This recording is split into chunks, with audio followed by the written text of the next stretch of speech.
ಹುಲ್ಲಾಗು ಬೆಟ್ಟದಡಿ ಮನೆಗೆ ಮಲ್ಲಿಗೆಯಾಗು, ಕಲ್ಲಾಗು ಕಷ್ಟಗಳ ವಿಧಿಯ ಮಳೆ ಸುರಿಯೆ, ಕಲ್ಲು ಸಕ್ಕರೆಯಾಗು ದೀನ ದುರ್ಬಲರಿಂಗೆ, ಎಲ್ಲರೊಳಗೊಂದಾಗು ಮಂಕುತಿಮ್ಮ. ಇದು DVG ಅವ್ರ ಕಗ್ಗ. ಅವ್ರೇನು ಹೇಳ್ತಿದ್ದಾರಪ್ಪ ಅಂದರೆ, ಮನುಷ್ಯನಾಗಿ ಹುಟ್ಟಿದ ಮೇಲೆ ಎಲ್ಲರ ಕಷ್ಟ ಸುಖಕ್ಕೆ ಆಗು, ಯಾರಾದರೂ ನಮ್ಗಿನ್ನ ಕೆಳಮಟ್ಟದಲ್ಲಿದ್ದರೆ ಅವ್ರ ಸುಖಕ್ಕೆ ಏನು ದಾರಿ ಇದೆ ಅದನ್ನು ಹುಡುಕು, ಎಲ್ಲರ ಜೊತೆ ಒಂದಾಗಿ ಬದುಕು ಅಂತ. ಸೊ ಒಬ್ರು ಕಷ್ಟಕ್ಕೆ ಆಗಬೇಕು ಅಂದರೆ ಸಾಂತ್ವನದ ಮಾತುಗಳು ಮಾತ್ರ ಸಾಕಾಗತ್ತಾ? ಇಲ್ಲ, ಹಣ ಬೇಕಾಗುತ್ತೆ. ಬೇಂದ್ರೆ ಅವ್ರು ಒಂದು ಕಡೆ ಹೇಳ್ತಾರೆ, ಕುರುಡು ಕಾಂಚಾಣ ಕುಣಿಯುತ್ತಲಿತ್ತು, ಕಾಲಿಗೆ ಬಿದ್ದವರ ತುಳಿಯುತ್ತಲಿತ್ತು. ಏನದ್ರ ಅರ್ಥ? ಯಾವೊಬ್ಬ ವ್ಯಕ್ತಿ ಹಣನೇ ಇಂಪಾರ್ಟೆಂಟ್ ಮಾಡ್ಕೊಂಡು ಹಣದ ಹಿಂದೆ ಹೋಗ್ಬಿಟ್ನೋ, ಬೇರೆ ಎಲ್ಲ ಭಾವನೆಗಳನ್ನೂ ದೂರ ತಳ್ಬಿಟ್ನೋ, ಅವನನ್ನ ಒಂದಿನ ಹಣನೇ ತುಳಿದ್ಬಿಡುತ್ತೆ ಅಂತ. ಇನ್ನೊಂದು ಹಾಡು ಕೇಳಿರ್ತೀರ ನೀವು ಫಿಲ್ಮಲ್ಲಿ, ದುಡ್ಡೇ ದೊಡ್ಡಪ್ಪ ಅಂದ ನಮ್ಮಪ್ಪ ಶಿವಪ್ಪ. ಇನ್ನೊಂದು ಹಿಂದಿ ಸಾಂಗ್ ಕೇಳಿರ್ತೀರ, ಯೆ ಪೈಸಾ ಬೋಲ್ತಾ ಹೇ, ಯೆ ಪೈಸಾ ಬೋಲ್ತಾ ಹೇ. ಇವ್ರು ಹೇಳಿದ್ದಾರೆ, ಬಿಲ್ ಗೇಟ್ಸು ಏನಂತ ಹೇಳಿದ್ದಾರೆ ಹೇಳಿ? ಹುಟ್ಟು ಬಡತನದಲ್ಲಿದ್ದರೂ ನಿನ್ನ ಸಾವು ಶ್ರೀಮಂತತನದಲ್ಲಿರಬೇಕು ಅಂತ. ಏನಪ್ಪ ಇಷ್ಟೊಂದೆಲ್ಲ ಹೇಳ್ತಾ ಇದ್ದಾಳೆ ಇವಳು ಅಂತ ಯೋಚನೆ ಮಾಡ್ತಿದ್ದೀರಾ? ನನ್ನ ಟಾಪಿಕ್ ಇವತ್ತು ಮನಿ ಡಿಸಿಪ್ಲಿನ್ ಅಂತ. ಯಾಕೆ ಮನಿ ಡಿಸಿಪ್ಲಿನ್ ಬೇಕು?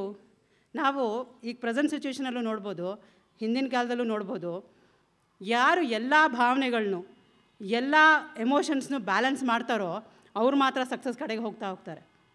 ಅಂಬಾನಿ ಇರ್ಬೋದು, ಇನ್ಫೋಸಿಸ್ ನಾರಾಯಣ ಮೂರ್ತಿ ಇರ್ಬೋದು, ಅಮಿತಾಬ್ ಬಚ್ಚನ್ ಇರ್ಬೋದು. ಅಷ್ಟೇ ಯಾಕೆ, ನಮ್ಮಲ್ಲೇ ಎಷ್ಟೋ ಜನ 0ಇಂದ ಶುರು ಮಾಡಿ ಒಂದು ಲೆವೆಲ್ ತನಕ ರೀಚ್ ಆಗಿರ್ತೀವಿ ಬಿಕಾಸ್ ಆಫ್ ಮನಿ ಡಿಸಿಪ್ಲಿನ್.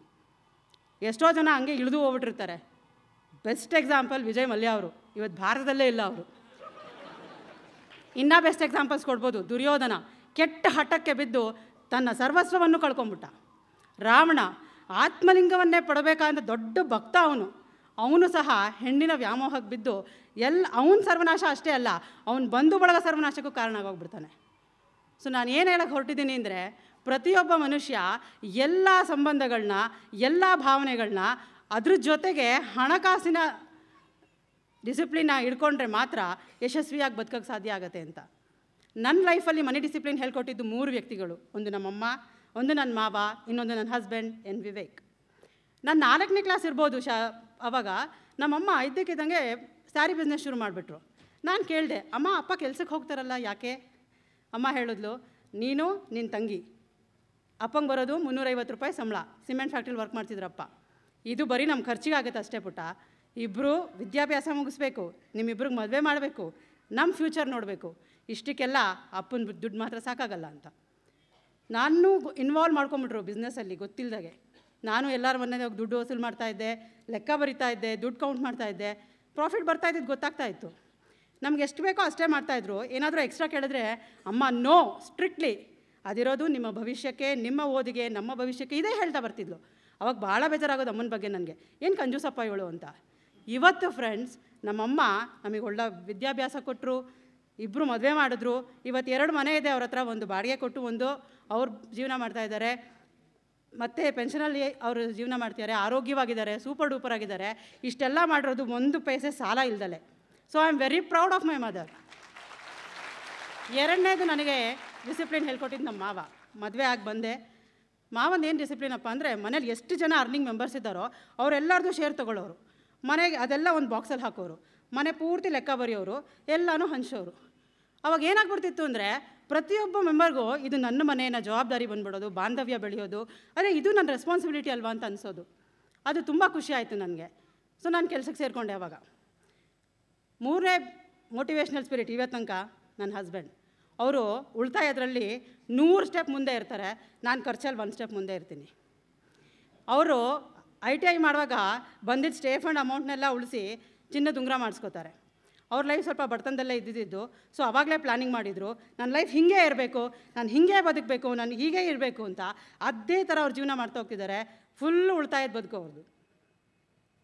ಇದೇ ಥರ ನಮ್ಮದು ಸೇವಿಂಗಿಂದ ಹಿಂಗೆ ನಡೀತಾ ಹೋಗ್ತಾಯಿತ್ತು. ನಾನು ಕೆಲಸಕ್ಕೆ ಸೇರಿಕೊಂಡೆ, ಬಂದಿದ್ದ ಸಂಬಳ ಎಲ್ಲ ಉಳಿಸ್ತಿದ್ದೆ, ಟ್ಯೂಷನ್ಸ್ ಮಾಡ್ತಿದ್ದೆ, ಅದರಲ್ಲಿ ಮಾತ್ರ ಖರ್ಚು ಮಾಡ್ತಿದ್ದೆ.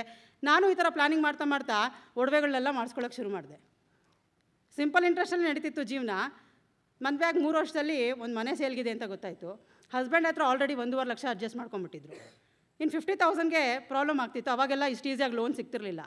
ಯೋಚನೆ ಮಾಡ್ತಾಯಿದ್ದೆ, ಏನು ಮಾಡೋದು, ಏನು ಕತೆ ಅಂತ ಅನ್ನುವಾಗ ನಮ್ಮಪ್ಪ ನನಗೆ ಸೆಕೆಂಡ್ ಇಯರ್ ಡಿಗ್ರಿ ಇರುವಾಗ LIC ಏಜೆನ್ಸಿ ಕೊಡಿಸಿದ್ರು. ಆದರೆ ಬೇರೆ ಕೆಲಸ ಎಲ್ಲ ಅವರೇ ಮಾಡ್ತಿದ್ರು, ನಾನು ಮಾತ್ರ ಸಿಗ್ನೇಚರ್ ಮಾಡ್ತಿದ್ದೆ. ನಮ್ಮ ಆಫೀಸರ್ ಹತ್ರ ಹೋಗಿ ಕೇಳಿದೆ, ಸರ್ ಲೋನ್ ಸಿಗ್ಬೋದಾ ಅಂತ. ಅರೆ ನಿನ್ನ ಕಮಿಷನ್ ಅಮೌಂಟೇ ಅಷ್ಟಿರ್ಬೋದು, ಹೋಗಿ ನೋಡಮ್ಮ ಅಂದರು. 60,000 ಆಗಿತ್ತು. ಸೊ ಅದು ನನ್ನ ಮನೆಗೆ ತೊಗೊಳಕ್ಕೆ ಹೆಲ್ಪ್ ಆಯಿತು. ಇಷ್ಟು ನಡೀತಿರುವಾಗ ನನ್ನ ಮೈದ ಲಕ್ಷ್ಮೀಶ ಲೀಡರ್ಸ್ ಅಕಾಡೆಮಿಗೆ ಸೇರಿಸ್ದ ಫೋರ್ಸ್ಫುಲಿ. ಬಾಲಸರ್ ಅವಾಗ ಅಂತ ಹೇಳಿದ್ರು, if you are good enough it's your moral responsibility to become rich ಅಂತ. ಇದೇನೋ ಹೊಸದಿದೆಯಲ್ಲ ಅನ್ನಿಸ್ತು. ನೆಕ್ಸ್ಟ್ ಡೇ ಫಿನಾನ್ಷಿಯಲ್ ಮಹಾಗುರು ಶರಣ್ ಸರ್ ಬಂದರು. ಅವ್ರು ಹೇಳಿದ್ರು, ಫಸ್ಟು ದುಡ್ಡನ್ನ ಲವ್ ಮಾಡೋದು ಕಲೀರಿ ಅಂತ. ಆಮೇಲೆ ಹೇಳಿದ್ರು, ಹಣ ಉಳಿತಾಯ ಮಾಡಬೇಕು, ಆಮೇಲೆ ಖರ್ಚು ಮಾಡಬೇಕು ಸಂಪಾದನೆ ಮಾಡಿದ್ದು ಅಂತ. ಆಮೇಲೆ ಹೇಳಿದ್ರು, ಬರೀ ಉಳಿತಾಯ ಅಷ್ಟೇ ಅಲ್ಲ, ಇನ್ವೆಸ್ಟ್ ಮಾಡೋದು ಕಲೀರಿ ಅಂತ. ತುಂಬ ಇನ್ಸ್ಪೈರ್ ಆಗಿಬಿಟ್ಟು ಅವ್ರದ್ದು ಮನಿ ಬ್ಲೂ ಪ್ರಿಂಟ್ ಅಟೆಂಡ್ ಮಾಡಿದೆ. ಆವಾಗ ಅನ್ನಿಸ್ತು, ದುಡ್ಡು ಮೇಲೆ ಇದ್ದಿದ್ದು ಎಲ್ಲ ನೆಗೆಟಿವಿಟಿ ಹೊಟ್ಟೋಯ್ತು. ಆಮೇಲೆ ಅವ್ರು ಹೇಳಿದ್ರು, ನೀನು ಕೆಲಸ ಮಾಡಲೇಬೇಕು, ಹಸ್ಬೆಂಡ್ಗೆ ಹೆಲ್ಪ್ ಮಾಡಲೇಬೇಕು ಅಂತ. ಸೊ ಆವಾಗ ನನ್ನ ಬಿಸ್ನೆಸ್ಸು ಶುರು ಮಾಡಿದೆ. ಅಮ್ಮ ಏನು ಬಿಸ್ನೆಸ್ ಮಾಡ್ತಿಲ್ಲಲ್ಲ, ಸ್ಯಾರಿ ಬಿಸ್ನೆಸ್ ನಾನು ಶುರು ಮಾಡಿದೆ.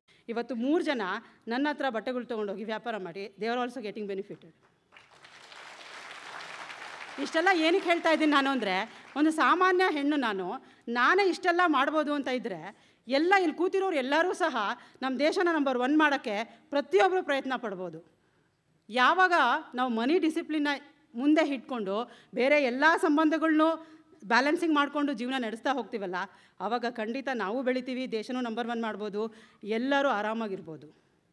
ಸೊ ಎಲ್ಲರೂ ಮನಿ ಡಿಸಿಪ್ಲಿನ್ನ ಫಾಲೋ ಮಾಡೋಣ, ಹಣಕಾಸಿನಲ್ಲಿ ಒಳ್ಳೆ ಬ್ಯಾಲೆನ್ಸಿಂಗ್ ಸ್ಟೆಪ್ಸ್ನ ತೊಗೊಳ್ಳೋಣ ಅಂತ ಹೇಳ್ತಾ, ರಾಜ್ಕುಮಾರದ ಒಂದು ಸಾಂಗ್ ಇದೆ, ಯಾವಾಗೆಲ್ಲ ನಾವು ಮನಿ ಡಿಸಿಪ್ಲಿನ್ನ ಫಾಲೋ ಹೋಗ್ತೀವಲ್ಲ, ಆವಾಗ ಖಂಡಿತ ಸೋಲಲ್ಲ, ಎದ್ದು ನಿಲ್ತೀವಿ.